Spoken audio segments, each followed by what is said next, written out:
Halo semuanya, selamat datang lagi. Langsung aja ya, hari ini kita mau bahas sesuatu yang kayaknya sepele tapi fundamental banget. Posisi panggul. Dan ini nggak cuma soal kita, manusia, tapi ada koneksi menarik banget sama kuda. Kita bakal gali ini dari wawancara mendalam sama Gandur. Dia ini punya perspektif biomekanika yang unik ya, apalagi kalau lihat dari sisi kuda. Nah, misi kita hari ini, bongkar kenapa sih panggul ini penting banget, apa aja kesamaannya antara kita dan kuda, dan gimana pemahaman ini bisa bikin kita lebih sadar sama tubuh, bahkan ningkatin performa. Oke, siap ya? Mari kita mulai. Siap. Ya, panggul ini memang pusat segalanya, bisa dibilang gitu. Titik tengah gravitasi, tempat energi ketemu sama stabilitas. Analoginya kayak fondasi rumah lah. Kalau miring dikit aja, wah, semua di atasnya harus nyesuaiin diri. Nah, itu dia, kompensasi kan? Betul. Makanya kalau panggul nggak pas, masalahnya bisa lari kemana-mana. Punggung, leher, bahkan cara kita napas itu kena imbasnya. Tepat sekali. Gandor itu nyebut panggul kayak jangkar, atau pakai istilah dia, charnier, semacam engsel penting gitu ya, antara tenaga dan keseimbangan. Charnier, engsel ya. Iya, kalau posisinya benar, napas jadi lega, tulang belakang lebih lurus, gerak jadi lebih efisien. Ini bukan cuma tulang mati pokoknya. Secara mekanik, ini masuk akal banget. Panggul kan jembatan ya. Kalau di manusia, ya antara badan atas sama bawah. Kalau di kuda, antara bagian belakang, mesin pendorongnya, sama bagian depan. Dia yang nyalurin gaya. Gaya dari kaki ke tulang belakang gitu ya, atau sebaliknya. Dua arah. Nah, kalau ada yang nggak pas dikit aja di panggul ini, dampaknya bisa gede ke seluruh sistem gerak. Kayak ada gear yang meleset dikit gitu, ganggu semua mesin. Nah, ini nih yang menurutku sangat menarik. Gandor nunjukin ada kesamaan yang luar biasa loh antara manusia sama kuda Oh iya, dalam hal apa tuh? dalam pencarian posisi netral panggul. Mirip kayak di Pilates gitu. Tujuannya bukan bikin punggung jadi lurus kaku, tapi ngehormatin lengkungan alaminya. Ah, iya. Jadi nggak dipaksa rata gitu ya? Betul. Ini melibatkan otot inti yang dalam, kayak transversus abdominis, obliques, tapi nggak boleh tegang. Harus aktif, tapi rileks. Dan kuda juga sama. Cari keseimbangan ini biar punggungnya enak. Dan kalau nggak seimbang, efeknya juga mirip ya berarti ya? Gimana tuh contohnya? Ya kalau di kita manusia bisa nyeri punggung yang nggak hilang-hilang, terus ada tekanan di bantalan tulang yang di lumbar itu loh. Bagian bawah ya. Iya, atau napas jadi pendek, kayak gampang capek. Kalau kuda, Kuda bisa kehilangan daya dorong dari kaki belakangnya, jadi kayak kurang bertenaga gitu majunya. Atau bahunya jadi kerja keras banget buat kompensasi. oh jadi bebannya pindah ke depan ya. Bisa jadi. Atau kakinya tegang aneh. Intinya efisiensi geraknya hilang. Sama aja kan manusia dan kuda? Gandor juga nekenin fungsi panggul sebagai jembatan penyalur gaya tadi. Kalau posisinya netral, energi dari badan bisa ngalir mulus ke kaki. Atau ke kaki belakang kalau kuda. Gak ada yang bocor energinya. Nah, ini penting buat tenaga sama kecepatan kan berarti? Banget. Tapi posisi netral ini kan gak selalu gampang dijaga ya. Betul. Apalagi misal habis cedera atau otot intinya belum cukup kuat. Nah, disinilah konsep imprint masuk kan. Posisi cetak gitu. Iya, imprint. Sering dengar istilah ini. Fungsinya apa sih sebetulnya?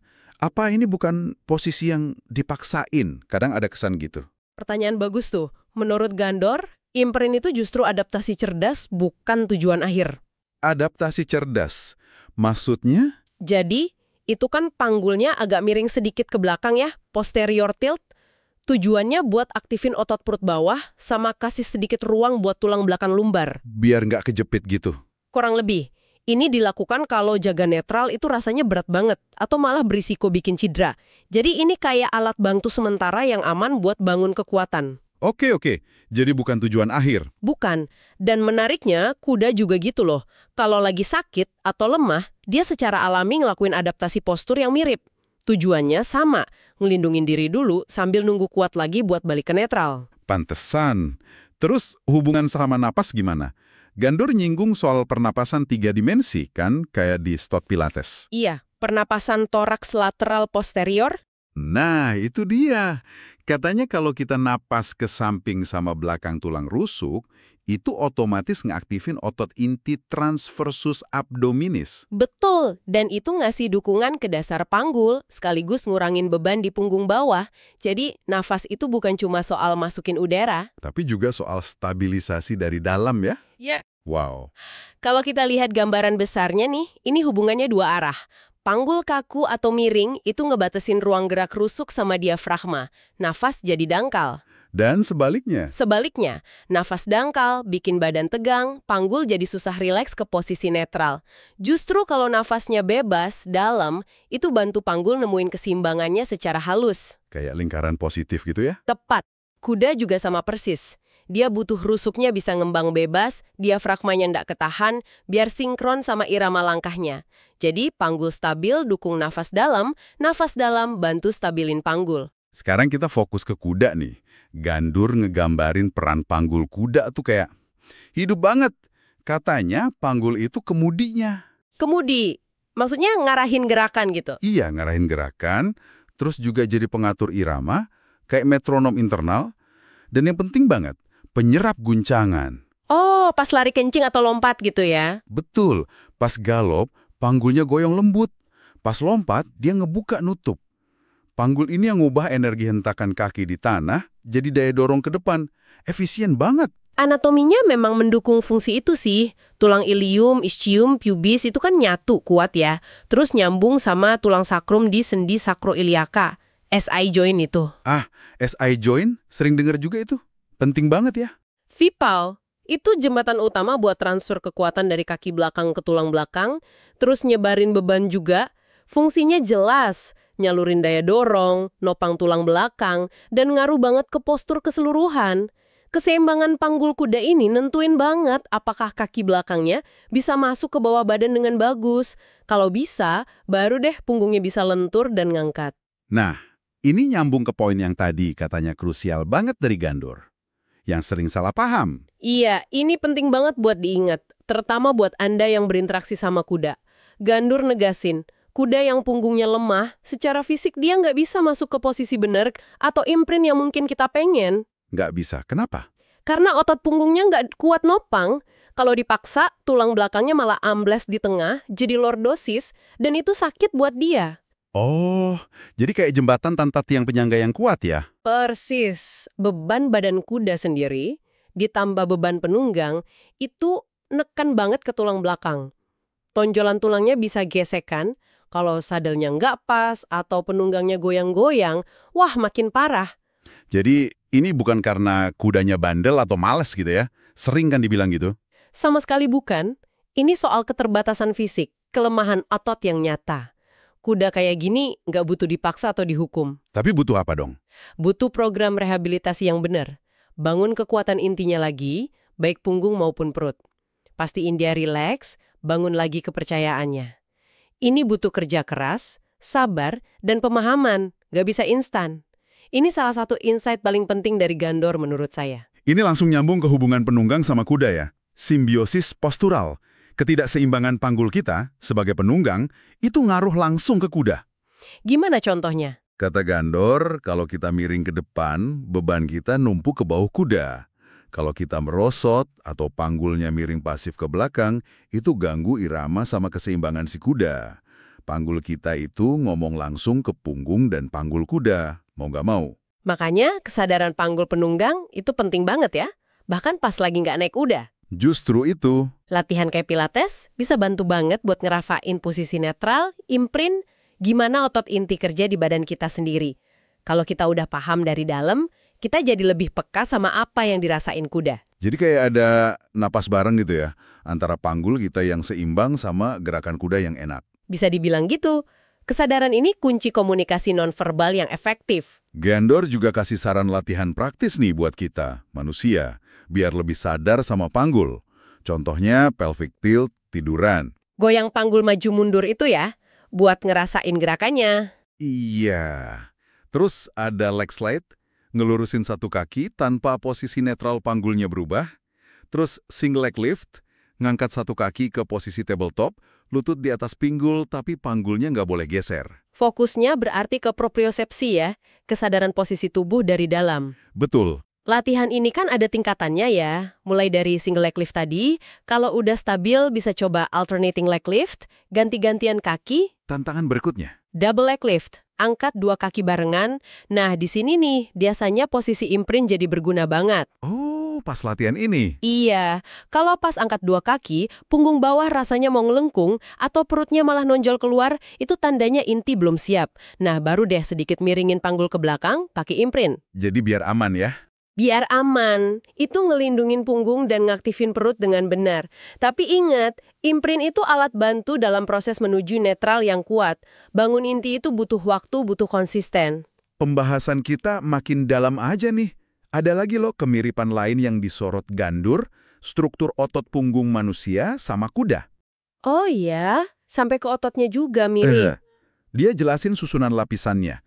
Baik di kita maupun di kuda, ada lapisan otot dalam dekat tulang belakang buat stabilitas halus, kayak transversospinalis. Yang kecil-kecil itu ya. Iya.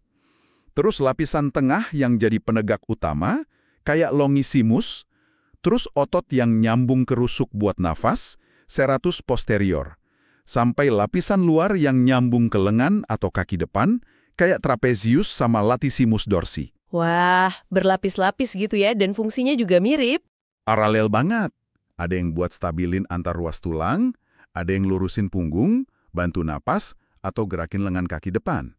Pelajaran pentingnya, kata Gandor, kalau mau kuatin punggung, mulai dari dalam keluar. Dari intinya dulu. Betul. Bangun dukungan lapis demi lapis, dan selalu kaitkan sama napas yang benar. Makanya, pendekatan kayak Pilates itu cocok banget sama prinsip ini. Bukan cuma ngelatih otot permukaan aja. Masuk akal banget. Nah, ngelihat semua koneksi ini, Gandor punya ide menarik nih soal kolaborasi riset. Dia ngerasa perlu ada jembatan antara dunia berkuda sama misalnya Pilates. Oh, digabungin gitu ya risetnya? Iya. Bayangin, instruktur Pilates ngamatin kuda buat paham biomekanika gerak. Atau penunggang kuda nemuin pusat tubuhnya lewat Pilates. Jadi lebih paham apa yang harus dilakukan di atas kuda. Bisa saling ngasih inspirasi. Potensinya gede sih, itu bisa aja diteliti misalnya dampak spesifik jenis pernapasan tertentu, kayak lateral tadi, ke aktivasi otot inti penunggang pas lagi naik kuda. Atau mungkin gimana ketidakseimbangan panggul tertentu, miring atau muter dikit, itu kelihatan jelas di pola jalan kita atau di irama langkah kuda. Betul, riset kayak gitu bisa ngasih bukti kuat buat metode latihan yang lebih efektif dan lebih sehat buat dua-duanya, manusia dan kuda. Jadi kesimpulannya nih, buat Anda semua yang dengerin, kita udah lihat ya, panggul itu bukan tulang mati, tapi pusat kendali yang dinamis banget. Hidup ya? Iya. Terus ada hubungan erat antara napas sama stabilitas panggul. Ada koneksi biomekanis yang kuat antara kita sama kuda.